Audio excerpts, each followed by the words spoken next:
बाजार में मांगे सबकी खैर। कबीरा खड़ा बाजार में मांगे सबकी खैर। ना काहू से दोस्ती ना काहू से बैर, कबीरा ना काहू से बैर। हेलो दोस्तों, नमस्कार। आज आपका अपना चैनल इजी हिंदी में सभी का स्वागत है। पिछले वीडियो में हमने पढ़ा था रूप प्रयोग के आधार पर शब्दों के भेद में विकारी शब्द। आज हम पढ़ेंगे अविकारी शब्द। क्या पढ़ेंगे? अविकारी शब्द। जो हमारे नए व्यूअर्स हों, अभी तक हमारा चैनल यदि सब्सक्राइब ना किए हों, प्लीज़ जल्दी से हमारा चैनल सब्सक्राइब कर लें, जिससे आपको हमारी लेटेस्ट वीडियो मिलती रहे। तो अब आइए हम ध्यान करते हैं, अविकारी शब्द पढ़ते हैं। अविकारी शब्द से ही हमें ये मालूम हो जाता है कि अविकारी, मतलब नहीं, विकारी मतलब जिसमें विकार उत्पन्न हो, विकार ना हो। इसलिए इसकी परिभाषा हम देख लेते हैं। वह शब्द जिनमें कोई परिवर्तन ना हो उसे अविकारी शब्द कहते हैं। क्या कहते हैं? अविकारी शब्द कहते हैं। ये हमारी परिभाषा हो गई। एग्जाम्पल ले लेते हैं। जैसे आज, कल, आजकल, परंतु, जो, आदि।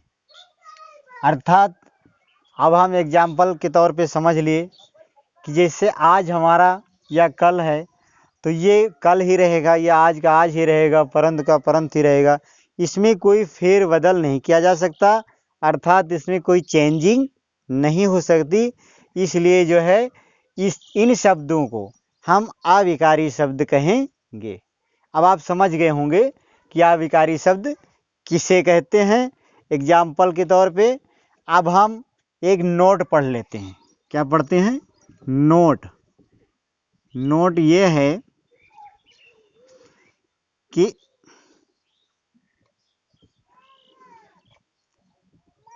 सभी प्रकार के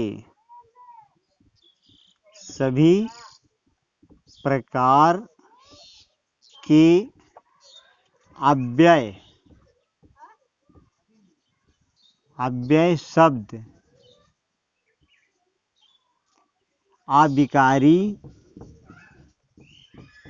अविकारी होते हैं। सभी प्रकार के अव्यय अविकारी शब्द होते हैं। ये जो है नोट है। अब नोट में हमें देखना पड़ेगा कि जितना भी अव्यय शब्द होते हैं वो जो है अविकारी शब्द के अंतर्गत आते हैं। अब कहेंगे ये कैसे याद रहेगा? इसमें याद करने की कोई ज़रूरत नहीं, केवल थोड़ा सा ध्यान देना है। यहाँ आप देख रहे हैं अविकारी लिखा हुआ है, यानी जिसमें कोई परिवर्तन न हो। और यहाँ पे देख लीजिए अव्यय, यानी जो खर्च ना हो, जिसमें कोई परिवर्तन ना हो, जो अपने आप में अडिग रहे, उसी को हम अव्यय कहेंगे। तो अव्यय और विकारी अविकारी ये एकदम मिल रहे हैं। अभी तक आपने जो विकारी शब्द पढ़ा, विकारी में संज्ञा, सर्वनाम, क्रिया, विशेषण, ये जो है जितने भी शब्द होते हैं वो विकारी शब्द के अंतर्गत आते हैं। लेकिन जो हमारा अव्यय एक बचता है, अव्यय अविकारी शब्द के अंतर्गत आता है। अब आप ये नोट भी पढ़ लिए। अब हम इसको मिटा देते हैं। अगला हम देखते हैं अर्थ के आधार पर। आइए अब हम नंबर 4, अर्थ के आधार पर। ये 4 प्रकार के शब्द होते हैं। कितने प्रकार के? 4 प्रकार के। अब कहेंगे 4 प्रकार के बहुत ज़्यादा हो रहा है। कुछ नहीं ज़्यादा हो रहा है, आप एक मिनट समझते लगेगा। तो देखते हैं ये चारों प्रकार कौन कौन हैं, पढ़ लेते हैं। नंबर 1 एकार्थी शब्द, नंबर 2 अनेकार्थी, नंबर 3 समानार्थी या पर्यायवाची, नंबर 4 विपरीतार्थी या विलोम शब्द। ठीक, अब हम एक एक करके पढ़ लेते हैं। तो आइए नंबर 1 पे चलते हैं। एकार्थी शब्द। एकार्थी शब्द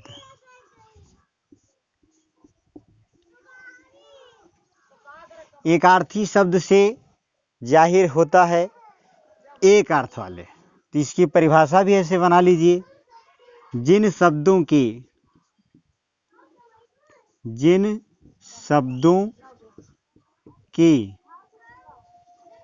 एक अर्थ निकले, एक अर्थ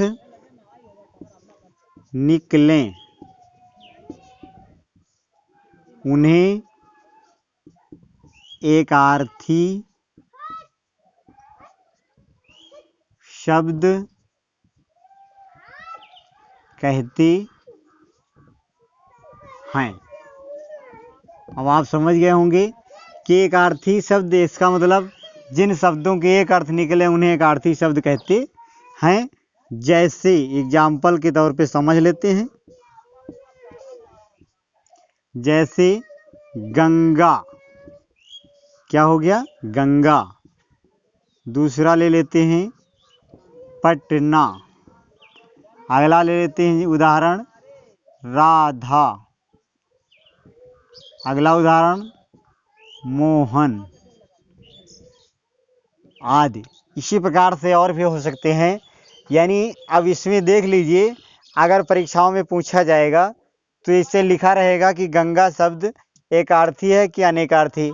तो आप गंगा कहेंगे तो गंगा कहने से या इसको देखेंगे, मनन करेंगे, विचार करेंगे तो इस पर ये पता चलेगा कि गंगा कहने से गंगा का ही हमें आभास होता है, अर्थ एक ही निकल रहा है, यानी केवल गंगा नदी का। पटना है तो पटना शहर का ही, तो इसमें एक ही अर्थ निकल रहा है, इसलिए एकार्थी शब्द के अंतर्गत आता है। राधा जैसे है मोहन, तो ये केवल एक ही नाम है। तो अब आप समझ गए होंगे एकार्थी शब्द। अब हम इसको मिटा देते हैं। अब दूसरा पढ़ते हैं अनेकार्थी शब्द। अब आइए हम पढ़ते हैं अनेकार्थी शब्द। नंबर 2 अनेकार्थी। अनेकार्थी का मतलब आप देखते ही समझ जाएंगे कि अनेक अर्थ वाले। इसकी परिभाषा भी इसी प्रकार से लिख लेते हैं। जिन शब्दों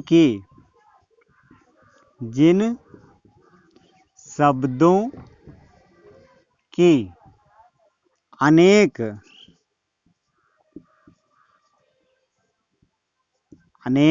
अर्थ निकले, उन्हें अनेकार्थी शब्द कहते हैं।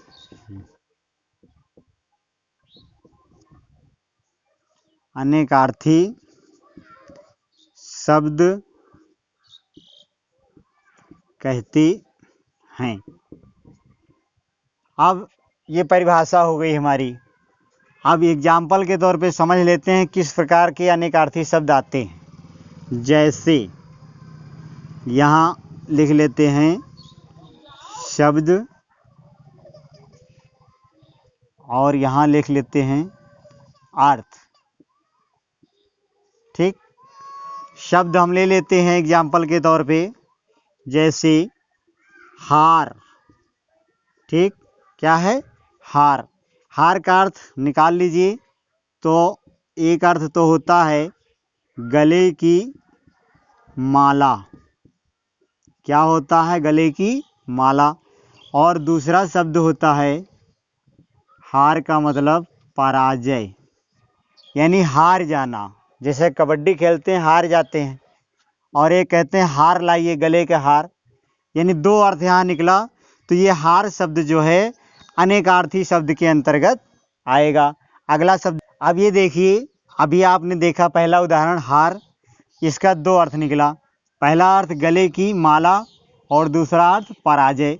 इसी प्रकार से हम अगला उदाहरण देख लेते हैं, जैसे कनक। अब कनक का एक अर्थ होता है धतूरा। कनक माने क्या होता है? धतूरा। दूसरा अर्थ होता है सोना।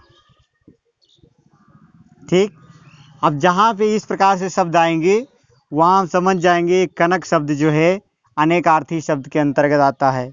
एक उदाहरण और देख लेते हैं, जैसे कर का और क्या हो गया कर।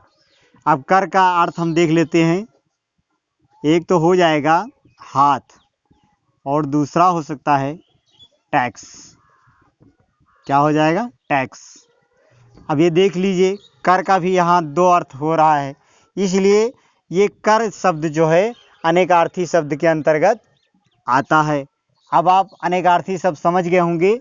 अब हम नंबर 3 चलते हैं समानार्थी शब्द पे। अब इसको हम मिटा देते।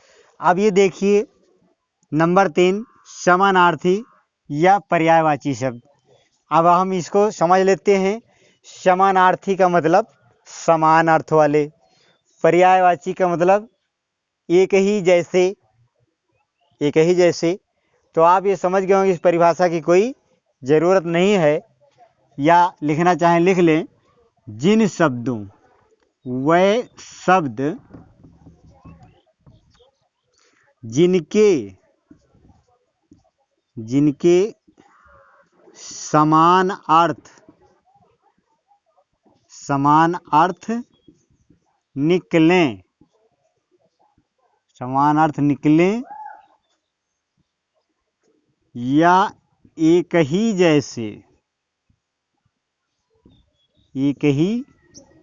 जैसे अर्थ हों,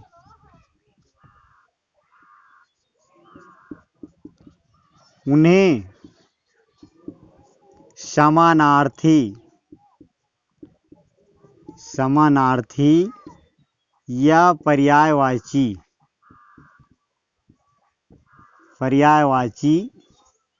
शब्द कहते हैं। ये परिभाषा हो गई आराम से। इसमें परिभाषा आराम से इसी में छुपी हुई। समानार्थी मतलब समान अर्थ वाले, पर्यायवाची एक ही जैसे और शब्द हों उनको पर्यायवाची कहा जाता है। अब एग्जाम्पल के तौर पे हम समझ लेते हैं, जैसे यहाँ लिख लेते हैं शब्द और यहाँ लिख लेते हैं समानार्थी या पर्यायवाची।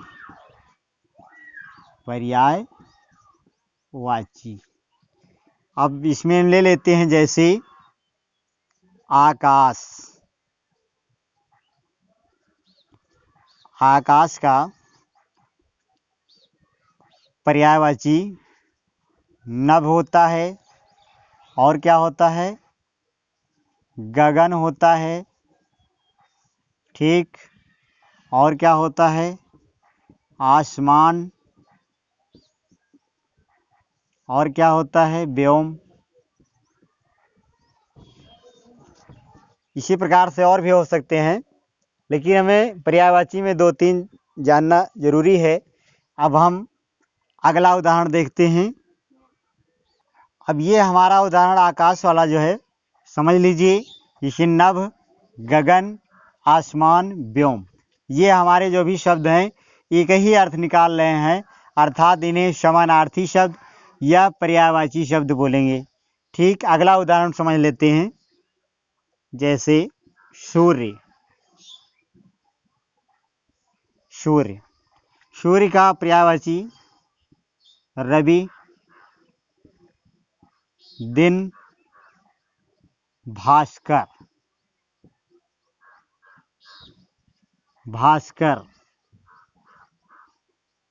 और दिनकर भी कहते हैं। इतना ही काफ़ी है। अब हम ये समझ गए कि समानार्थी शब्द या पर्यायवाची शब्द किसे कहते हैं, परिभाषा भी आपने जान लिया, उदाहरण भी इसी प्रकार से जो है ये पर्यायवाची शब्द या समानार्थी शब्द आते हैं। अब हम चौथा नंबर बचा हुआ हमारा विपरीतार्थी या विलोम शब्द, इसे समझ लेते हैं, इसको मिटा देते हैं। अब ये हमारा चौथा नंबर विपरीतार्थी या विलोम शब्द। विपरीतार्थी शब्द को पढ़ते ही हमें ये पता हो जाता है विपरीत मतलब उल्टा, और विलोम मतलब उल्टा। अब इसकी परिभाषा समझ लेते हैं। वह शब्द जिनका अर्थ उल्टा हो उसे विपरीतार्थी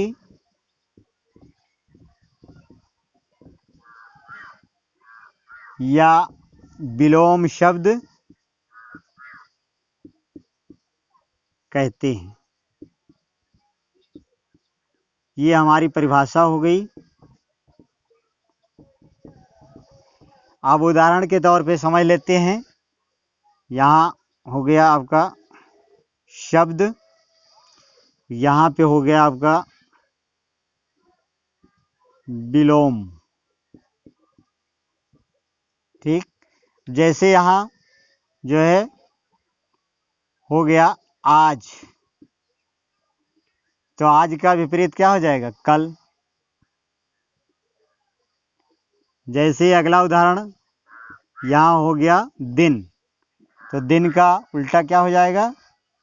रात। जैसे यहाँ जय का क्या हो जाएगा? पराजय। इसी प्रकार से ये शब्दों के विलोम आते हैं। अब आप समझ गए होंगे।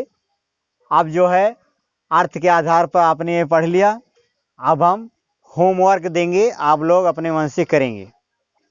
तो आइए इसको मिटा देते हैं। अब ये हमने अभ्यास कार्ड दिया है आप लोगों के लिए, पढ़ लेते हैं। दिए गए शब्दों के सामने किस प्रकार के शब्द हैं? आपको ये इधर ऐसे शब्द लिखना है और यहाँ पे किस प्रकार के शब्द हैं उनके नाम लिखना है। ठीक, तो देख लीजिए। जैसे दिन रात, ये किस प्रकार का शब्द है? इसके सामने आप लिखेंगे आज कल, फिर है कर, फिर है गंगा, फिर है राधा, फिर अगला परंतु, पर, हार, नभ, गगन, व्योम आदि। अब ये शब्द लिखने के बाद में आप उनके सामने उनका नाम लिखेंगे, प्रयास करेंगे। और मुझे उम्मीद है कि ये हमारा वीडियो आपको पसंद आया होगा। तो इसे लाइक, शेयर एंड सब्सक्राइब करना ना भूलें। और हमारी पूरी वीडियो देखने के लिए बहुत बहुत धन्यवाद। जय हिंद, जय भारत।